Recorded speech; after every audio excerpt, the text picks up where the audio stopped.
Chers amis, votre président, votre bureau m'avait suggéré, invité à votre congrès, ce que j'aurais fait avec beaucoup de plaisir. Malheureusement, je suis à Casablanca aujourd'hui. Mais en échangeant avec lui, j'avais envie de vous adresser néanmoins le message suivant. Vous êtes une grande et belle profession qui a des millénaires, bien avant la Pax Romana. Une profession qui a la confiance de nos compatriotes. Le dernier sondage de l'IFOP dit en gros que vous avez 75% de confiance. Une confiance qui est fondée sur ou des expériences personnelles ou une intuition, pas d'une vraie connaissance de votre métier, mais c'est déjà formidable, bravo.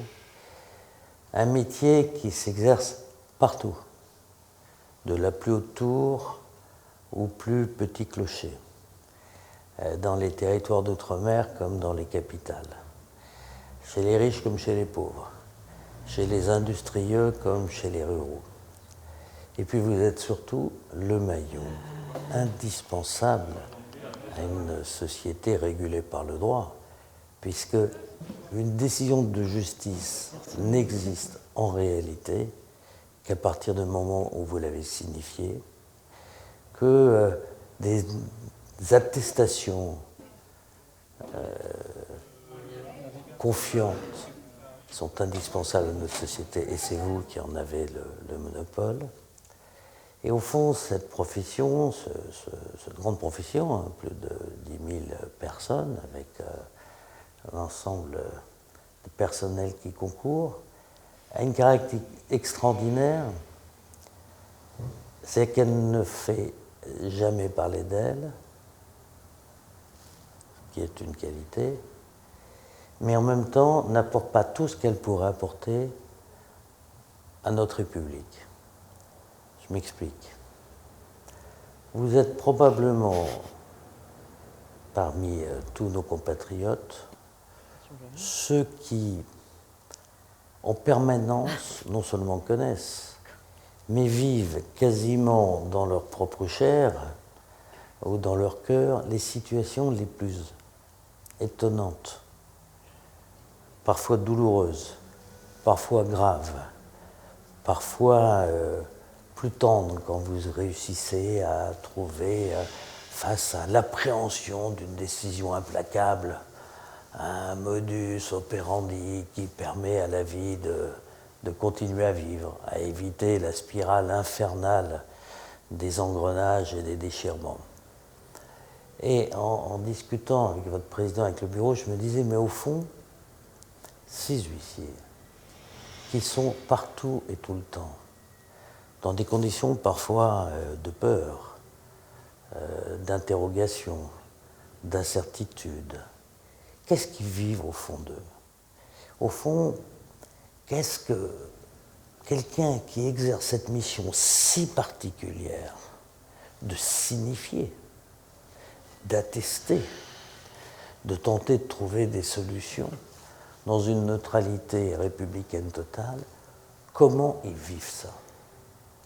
Et si je vous le dis, c'est parce qu'en discutant avec votre bureau, je me suis rendu compte que, au fond, il était très difficile à la profession de se faire entendre, non pas des justifiables à preuve, le sondage de l'IFOP, mais ce qu'on va qualifier des autorités de ce pays, ceux qui proposent, réglementent, décident, légifèrent sur des sujets qui sont les vôtres ou sur des sujets que vous connaissez parfaitement. Et je me suis dit, en parlant des heures et des heures avec elle et avec eux, je me suis dit, mais au fond, pourquoi vous ne raconteriez pas votre vie?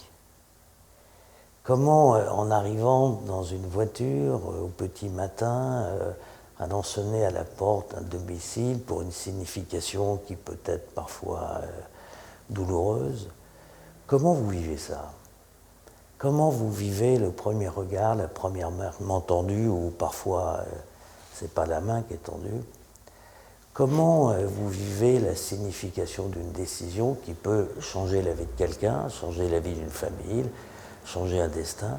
Comment vous vivez ça? Comment moralement vous vivez ça? Quand vous repartez dans votre voiture toujours, quel est votre état d'esprit? Et je suis sûr que chacun d'entre vous a une richesse d'expérience, de ressenti, d'émotions, de colère parfois, d'évidence qu'il voudrait hurler en changeant tel ou tel règlement ou texte de loi, devant probablement des absurdités parfois, ou en tous les cas des décisions prises de manière tellement lointaine, puisque vous êtes entre l'acte de représentation de la justice et le citoyen.